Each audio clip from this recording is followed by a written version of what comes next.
Thank you. Good morning, everyone. Thank you, Dr. Steger, for that kind introduction. Are we ready? Let's go! One more time, let's go!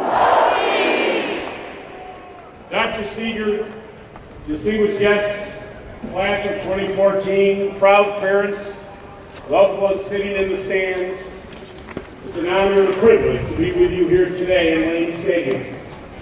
This is a place of victory and overcoming obstacles, a place of triumph and success, and a place of greatness and respect.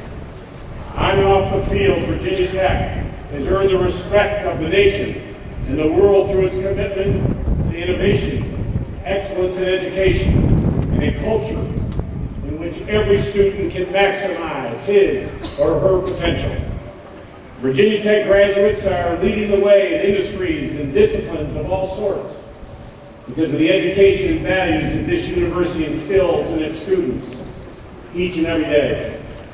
I want to commend the leadership of students for always striving to be the best, and please don't ever let that stop. First, I want to thank Dr. Charles Steger for his leadership and dedication over the past 14 years as president of Virginia Tech. Dr. Steger is a true Virginia leader and the very embodiment of Virginia Tech's motto, that I may serve. He has led this university through good times and through some of the darkest moments in our Commonwealth's and our nation's history. And I have no doubt that he will continue to serve Virginians as he begins the next chapter of his life.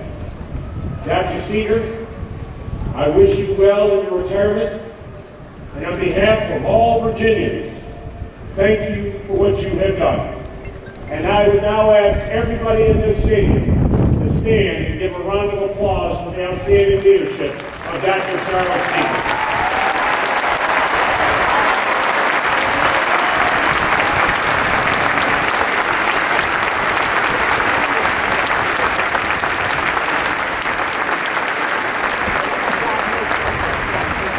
And now to the class of 2014.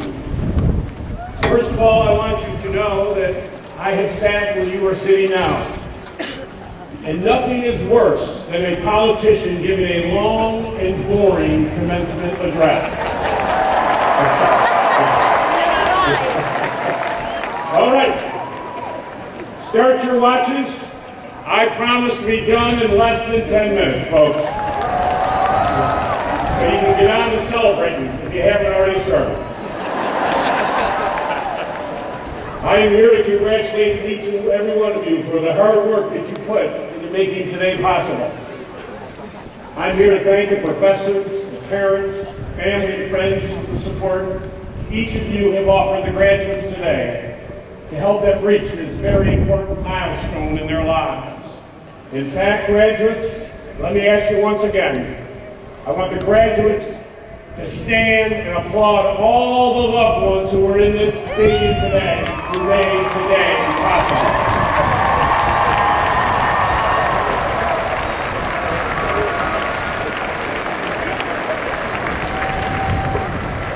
And finally, I'm here to offer you a few pieces of advice that I hope you will follow as you head out and begin to apply the things you've learned here at Tech in your everyday lives. But before I get to that, I just want to take a moment to look back and see how far you have come over the last 4 years. When most of you arrived here in 2010, the world looked a lot different than it does today. Your first year in college was also the first year of the iPad. Now you can't walk into a classroom, airport, or a coffee shop without seeing dozens of tablet computers of all shapes and sizes. When you got here to Virginia Tech, Instagram, Snapchat, Pinterest, and Spotify didn't even exist. And now these programs are changing the way we communicate with folks all over the globe. And when most of you arrived here in August of 2010 as 18 or 19-year-olds, the #1 song in the nation was fittingly Katy Perry's Teenage Dream. But over the 4 years, all of you have left those days behind and transformed yourselves from those teenage dreamers into educated young adults who are about to graduate from one of the greatest universities in the world. But before you head out to celebrate, I would like to share with you a couple pieces of advice. There are three things that I tell my 5 children every time we talk about their future. And they are the same three things that I tell my cabinet every Monday morning when we meet. Those three pieces of advice are simple. Always think big, always take chances, and please don't ever be afraid to fail. Let's start with the first one, think big. I don't know how many of you know how I started my career. But my folks couldn't afford to send me to college. So at the age of 14, I went out and started my own business, McAuliffe Driveway Maintenance. I knew I had to start my business, but I had no idea of what kind until I was walking home one day and I saw an older guy out in front of his house sealing his driveway. He was sweating and cursing and covered in hot black tar. I took one look at him and I knew right away that I could do a great job of sealing driveways. So guys like him wouldn't have to. I hurried home and I typed up a flyer to pass out to the neighbors. And by the end of my first day, I had 6 copies. I still remember that day like it was yesterday. I was now in business. I was an entrepreneur.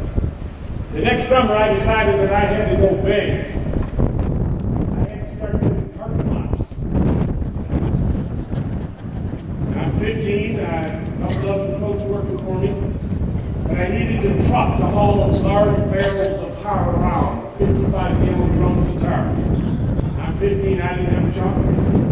So I went out to an old abandoned junkyard and found a beat-up old truck. I spent several hours putting gas and oil and spark plugs. I was literally working on engines.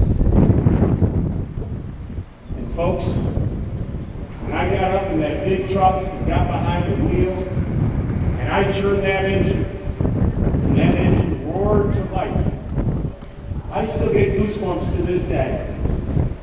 I drove that truck home down Interstate 81. I went back to by the New York State substation of the state troopers. They were all out having coffee. I was so jacked up. I was hitting the horn. I was waving. I didn't have any license plates. And I didn't have a driver's license. But let me tell you this, folks, I was an entrepreneur.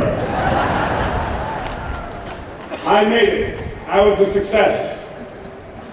And I knew at that time that my dream of attending college was now in reach. Little did I know that tarring driveways and bank parking lots would someday lead me to start dozens of companies and to become the youngest bank chairman in our nation's history, and then ultimately culminating with my career as the 72nd governor of the Commonwealth of Virginia. Now, I'm not suggesting that all of you leave here and take up sealing driveways for a living. But I do hope that as you begin the next phase of your lives, that you act boldly to accomplish your goals. If you see an opportunity, seize it. You may not always know exactly where that journey will take you, but you will never forget taking a bold step to make life better for yourself, your family, and your community. The second piece of advice I tell everybody is take chances. My greatest lesson in the power of taking chances came when I was your age. I had just graduated from college. I had just begun my first week of law school when a friend of mine called and told me that he had just taken a job working on President Carter's re-election campaign. He offered me the opportunity to join the campaign and become a fundraiser. I jumped at the chance. Now I bet you can imagine how the conversation went with my mother when I told her I was leaving law school and a scholarship. I was leaving that behind to join a beleaguered political campaign. But I decided this was an experience that I needed to have. Over the course of that campaign, I visited over 40 states and became the youngest national finance director of a presidential campaign in the history of our great country.